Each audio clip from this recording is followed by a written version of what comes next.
We're here at the 2012 Lancaster Archery Classic. I'm here with Tim Gillingham.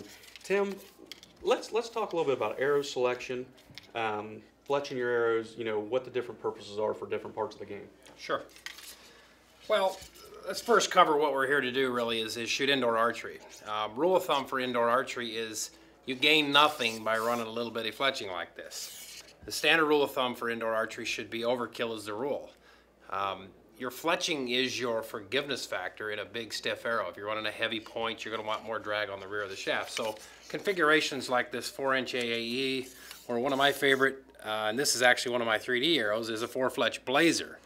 A 4-fletch works a little bit better if you're running into clearance problems. Right. You know, if you have a tight clearance on the side of your, you know, to your cables and stuff. I like 4-fletch because it gives me more drag for the size of the vane. Does it stabilize your arrow faster? Yeah, you know, it really does. I found that it works better with broadheads, and I think it works exceptionally better with stiff arrows, especially like you know, like this XXX. Okay. It does really require you to shoot a drop-away rest. Something like a Hamsky Versa rest is my favorite with a blade on it. It gives you all the benefits of a launcher blade with clearance. So when you go out to 3D, then you have to start balance, you know, you have to start balancing the need for eliminating drag effect and vanes. But it's not what people think it is. At 3D archery, you're only shooting out to 50 yards. And if you're in a class that only shoots to 40 yards, then that should be the distance that you choose your vane for. Okay. Not 70, 80, 90 yards. If I shoot this vane here in a 3-fletch blazer, I'm going to get the same exact impact point at 50 yards. The difference is the bigger vane will correct my bad shots better. Okay. As we go into field and fetal archery, where we're required to shoot a small vane simply because we want to eliminate the drag effect, then we have to be much more sensitive to selecting a softer spined arrow, something that's more towards the recommended spine, simply because we're running a smaller fletching. We don't have that forgiveness factor and that correction from the vane. Because if we put too much vane on, the arrow slows down too fast, then we get wind drift. Okay. And that, you know, really is the rule of thumb there. Okay. Tim, what can you give, you know, a new archer coming into the game, or a guy that's been in it a long time? He's looking to up his game. You know, what tip, just off the top of your head, could improve somebody's game? Well, there's a lot of things, you know, equipment-wise, you know, that can improve your game. Indoors, it's really confusing to people. It's even confusing to me sometimes, as to one guy takes this XXX arrow here and makes it super long and puts a heavy point in it. You know, when I try it, I don't get as good of results. My favorite setups are, you know, arrows cut to the rest. I believe personally that the point of the arrow should be as close to the pivot point in the rest as possible. I don't want to hang it out here, because if I make a mistake, that point's distorted left to right dramatically.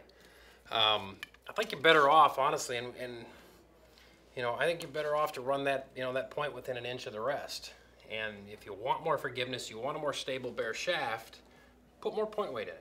You know, I'm running a 28.5-inch shaft with 200 grain point. Very reasonable setup. It shoots extremely well. I just shot it in the 30-40 round over there, and I mean, they pipe. They shoot really well. So if you slow the arrow down too much, you're going to get lots of highs and lows. It's very hard to shoot a bow that's too slow. I mean, you have to follow through perfectly, and a lot of these women at Vegas are shooting, you know, 200 grain points and a 31-inch arrow, and their arrows are just barely making it to the target. That's pretty critical, really. Now, with the arrows being longer like that, I mean, do you see it, is it more of a clearance issue? You know, is the arrows kind of porpoising coming off? You know, there's a lot of schools of thought, and the funny thing is you'll get one guy that says, oh, the short ones, stiff ones don't work, and then the next guy, you know, shoots as good or better scores with the short, stiff ones. Right. I don't know. I mean, I think a guy needs to experiment. I can tune these long ones just fine. It just seems like I don't get away with them as much. And the guy shooting a surprise shot seems to get away with the longer arrows with heavier points more so than a guy that shoots like me on command. Right. Where I benefit more from that arrow getting out of the bow into the target. Right. It's also a benefit, you know, for a guy with a long draw length, you know, getting that arrow out of the bow. Right. You know, a guy with a short draw length, the arrow already leaves the bow sooner. Right. So it's the only benefit we have. But as far as, you know, there's just so much to archery that, you know, you really want to get good information. You know, ArcheryTalk's a lot of good information on ArcheryTalk. I'm involved with a company called Next Level Archery. Do a lot of online videos that way with some of the top pros. You know, find a pro in your area. You know, get this information. There's a lot of information out there, and just ask. I mean, if you know, you need some advice, I'm free at Gold Tip. I mean, guys call me all the time with advice. You know, wanting advice on all different aspects of archery, and I'm, you know, I know I'm willing to, you know, help out. Right. Well, sir, I appreciate your time. No Good problem. luck this weekend. All I hope right. everything stays good.